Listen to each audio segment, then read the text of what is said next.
दुनिया में इस वक्त 7.5 अरब लोग हैं। इन 7.5 अरब लोगों में सिर्फ एक शख्स है जिसे मेडिकल साइंस ने दुनिया का खुश तरीन आदमी डिक्लेयर किया, the happiest man of the earth. ये एक आम नॉर्मल शख्स है, मेरी और आपकी तरह नॉर्मल शख्स। लेकिन इस शख्स को 1991 से अब तक 28 साल से दुख, गम, हसद, नफरत और गुस्सा महसूस नहीं हुआ। इस पर 12 साल तहकीक हुई।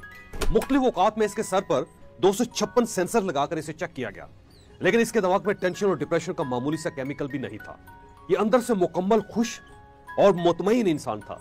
1991 में इसके उस्ताद का इंतकाल हो गया। इसके दिमाग में उस वक्त 1972 के बाद पहली बार दुख का पहली मर्तबा केमिकल पैदा हुआ था, जबकि ये इसके अलावा हर वक्त खुश और मसरूर रहता है। अब सवाल यह है कि क्या ये शख्स कुदरती तौर पर ऐसा है, और क्या कुदरत इसके दिमाग में स्ट्रेस केमिकल पैदा नहीं करती? जी नहीं, ये शख्स 1972 तक खौफनाक डिप्रेशन और उदासी का दायमी मरीज था और ये खुदकुशी के बारे में सोचता रहता था। अब दूसरा सवाल यह है कि ये शख्स फिर happiest man of the earth कैसे बन गया, और क्या हम भी इस फार्मूले पर अमल करके दुनिया के खुश तरीन इंसान बन सकते हैं? जी हां, हम भी बन सकते हैं, लेकिन हमें इससे पहले इसकी कहानी सुननी होगी।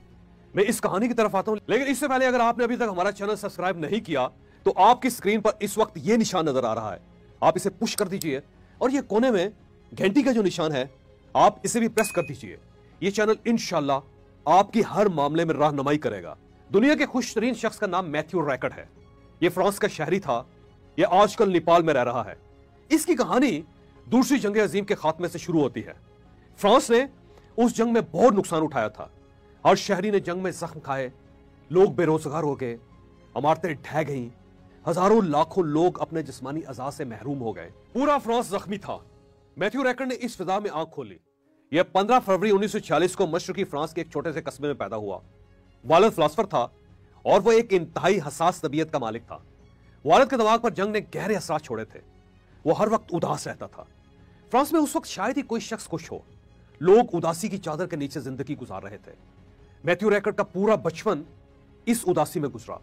ये जब भी स्कूल जाता था, मां के साथ बाजार में खरीदारी करता था, या ये लाइब्रेरी और थिएटर में जाता था, या फिर ये काफी शॉप्स और रेस्टोरेंटों में बैठता था, तो इसे किसी जगह खुशी दिखाई नहीं देती थी। लोग उस वक्त यूं चलते थे जैसे अंधे धुंध में टामक-टोहियां मार रहे हों। फ्रांस के तमाम छोटे बड़े शहर कह कहे को तरस गए थे। मौसीकी से भी शुकी उड़ गई थी।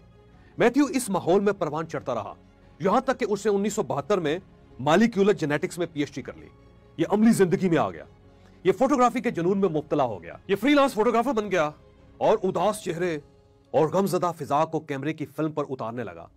इसने इस दौरान दोस्त भी बनाए, गर्लफ्रेंड्स भी बनाई, रुपए पैसे भी इकट्ठे किए, घर भी बनाया और गाड़ी भी खरीदी। ये एक नॉर्मल जिंदगी गुजार रहा था। इसके पास सब कुछ था, घर, गाड़ी, पैसा, गर्लफ्रेंड्स, काम और दोस्त, सब कुछ। लेकिन मैथ्यू रैकर्ड की जिंदगी में इसके बावजूद किसी चीज की कमी थी। ये अपनी जात में एक खला महसूस करता था। ये खुश नहीं था। ये महसूस करता था कि ये किसी कीमती चीज से महरूम है। कोई है जो इसकी जात में शामिल नहीं। कोई चीज है जो वहां नहीं जहां उसे होना चाहिए। मैथ्यू वो चीज तलाश कर रहा था। ये इस तलाश में चर्च भी गया, सिनागोग भी गया, मस्जिद भी गया और मंदिरों में भी जाता आता रहा। ये नफ्सियात दानों के ज़ेरे इलाज भी रहा और इसने जादू टूने भी किए। ये जोगियों से भी मिला और ये जंगलों, वीरानों और सहराओं में भी मारा मारा फिरता रहा। लेकिन इसके अंदर का खला, अंदर की कमी पूरी ना हो सकी। मैथ्यू ने तंग आकर फोटोग्राफी छोड़ दी और बुद्धिज्म ज्वाइन कर लिया। ये भिक्षुओं के साथ घूमने फिरने लगा। इसने शुरू में सादगी इख्तियार की, फिर योगा क्लासेस स्टार्ट की और आखिर में इसने भिक्षुओं के कपड़े और लकड़ी के जूते पहनना शुरू कर दिए। ये भिक्षुओं के साथ इंडिया में चला गया। ये हिमालय के गारों में भी रहा और बुद्धों की दरसगाहों में भी दाखिल हुआ। ये तपस्या काम आ गई। मैथ्यू रैकर्ड पुरसकून होता चला गया। ये अंदर से भरता चला गया। फिर ये दार्जिलिंग पहुंच गया। इसने हिमालय में एक पहाड़ी गांव तलाश किया और वहां गोशा नशीन हो गया। ये 5 साल जदीद माशरे से कटा रहा। ये सिर्फ जरूरियात जिंदगी के लिए बाहर निकलता था और जल्द वापस आ जाता था।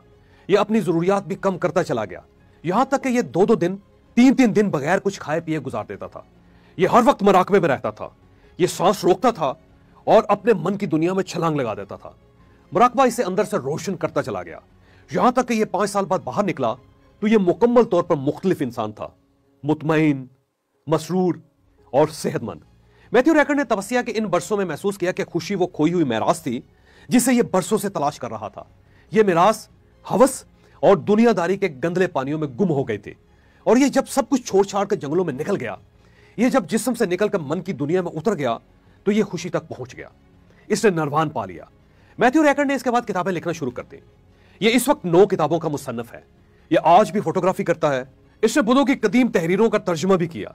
इसने 1998 में अपने वालिद के साथ मुकालमे पर the monk and the philosopher के नाम से एक मशहूर किताब भी लिखी। ये किताब बेस्ट सेलर रही। मैथ्यू रैकर्ड किताबों से हासिल होने वाली आमदनी से फ्री मेडिकल क्लिनिक्स, स्कूल और यतीम खाने बना रहा है। ये माइंड लाइफ इंस्टीट्यूट का बोर्ड मेंबर भी है। ये अदारा 26 वर्षों से इंसानी दिमाग को साइंसी बुनियादों पर परख रहा है। हम यहाँ चंद लम्हों के लिए मैथ्यू रैकर्ड की कहानी रोकते हैं और अमेरिका की यूनिवर्सिटी ऑफ विस्कॉन्सिन के एक दिलचस्प तजर्बे की तरफ आते हैं। यूनिवर्सिटी के न्यूरो सर्जरी डिपार्टमेंट ने साइंसदान डॉक्टर रिचर्ड डेविडसन की क़यादत में एक टीम बनाई और इस टीम ने 15 साल पहले खुशी और खुशी के दौरान दिमाग से निकलने वाले केमिकल्स पर रिसर्च करना शुरू की। न्यूरो सर्जन्स के यूनिट ने इन 15 वर्षों में हजारों लोगों पर तजर्बे किए। तजर्बात के नतीजे हैरानकुन थे। मगर डॉक्टरों को मालूम हुआ कि मुराकबा करने वाले लोग आम लोगों की निस्बत ज्यादा मुतमईन, खुश और सेहतमंद होते हैं। यह भी मालूम हुआ कि हम में से जो लोग दूसरों के लिए हेल्पफुल साबित होते हैं वो ज्यादा अच्छी जिंदगी गुजारते हैं। और यह भी मालूम हुआ कि खुले दिल के लोग आम लोगों के मुकाबले में ज्यादा खुश होते हैं। यूनिवर्सिटी ऑफ विस्कॉन्सिन ने मैथ्यू रैकर्ड पर भी तजर्बा शुरू कर दिया। यह 12 साल न्यूरो सर्जन्स के तजर्बात का हिस्सा रहा। डॉक्टर ने हजारों बार इसके खून के नमूने लिए, इसके दिमाग की हजारों फिल्में बनाई और इसके सैकड़ों जिस्मानी टेस्ट किए। ये इन तमाम तजर्बात के दौरान खुश, मुतमईन और मसरूर पाया गया। डॉक्टरों को 12 साल के दौरान मैथ्यू रैकर्ड के जिस्म और दिमाग में दुख, उदासी, गुस्सा और रंज का कोई केमिकल नहीं मिला। यह 100% मुतमईन और खुश इंसान था। यह एक हैरानकुन बात थी। लिहाजा डॉक्टर ने 12 साल की तहकीक के बाद मैथ्यू रैकर्ड को दुनिया का खुश तरीन इंसान डिक्लेयर कर दिया। यह खुशी का टाइटल हासिल करने वाला तारीख का पहला इंसान है। यह एजाज आज तक किसी इंसान को हासिल नहीं हो सका। दुनिया भर के लोग मैथ्यू रैकर्ड से जब भी खुशी का राज पूछते हैं तो यह मुस्कुराकर जवाब देता है, खुशी का फार्मूला 5 आदतों पर मुश्तमिल है। आप ये आदतें अपना लें, आप भी खुश हो जाएंगे। पहली आदत सेल्फलेस होना है। हम जब तक अपनी जात के गिर्द घूमते रहते हैं, हमारे अंदर उस वक्त तक मनफी केमिकल्स पैदा होते रहते हैं और हम गमज़दा रहते हैं। चुनांचे आप अगर खुश रहना चाहते हैं तो आप अपने बजाय दूसरों के बारे में सोचना शुरू करते हैं। आपके अंदर खुशी के केमिकल पैदा होने लगेंगे। दूसरी आदत, आप अपने अंदर दूसरों के लिए हमदर्दी और खैर खाही के जज्बे पैदा करने शुरू करते हैं। आप लोगों के बारे में हमेशा अच्छा सोचें, आप अंदर से खुशी से भर जाएंगे। तीसरी आदत मुराकबा है। मैथ्यू रैकर्ड का कहना है कि मैं शुरू में सिर्फ 15 मिनट मुराकबा करता था। मैं खुद को 15 मिनट के लिए तमाम मनफी ख्यालात से पाक कर देता था। मैं अपना मन खाली कर लेता था और उसके बाद उसमें मुस्बत ख्यालात भरना शुरू कर देता था।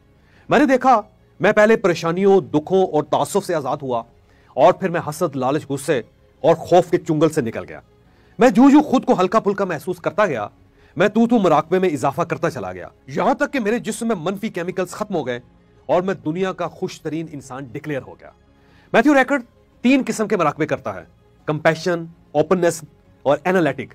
ये अपने दिल में पूरी दुनिया के लिए हमदर्दी पैदा करता है, फिर अपना दिल पूरी दुनिया के लिए खोल देता है और आखिर में पुरसकून हो जाता है। चौथी आदत, आप गम से बचने की ट्रेनिंग लें। आप खुद को हर वक्त गम से बचा कर रखें। मैथ्यू रैकर्ड का कहना है, गम और खुशी कभी इकट्ठे नहीं रह सकते। आप जब गम को दिल से निकाल देते हैं तो खुशी फौरन वहां आकर बैठ जाती है। और गम को भगाने का बेहतरीन तरीका यह है, आप हर मुश्किल का कोई हल तलाश करें या फिर उसे अल्लाह का हुक्म समझकर कबूल कर लें। गम आपके दिल से भाग जाएगा और खुशी वहां आकर आबाद हो जाएगी। और 5वीं आदत, आप हर वक्त दूसरों की खिदमत के लिए तैयार रहें। आप लोगों के काम आए। यह आदत भी आपको अंदर से खुश कर देगी। यह दुनिया के खुश तरीन इंसान के खुशी के 5 असूल हैं। आप भी करके देख लें, मुझे यकीन है आप भी खुश हो जाएंगे। आपको अगर यह वीडियो पसंद आई हो तो आप इसे शेयर जरूर कीजिएगा। हो सकता है यह किसी न किसी का माइंड चेंज कर दे।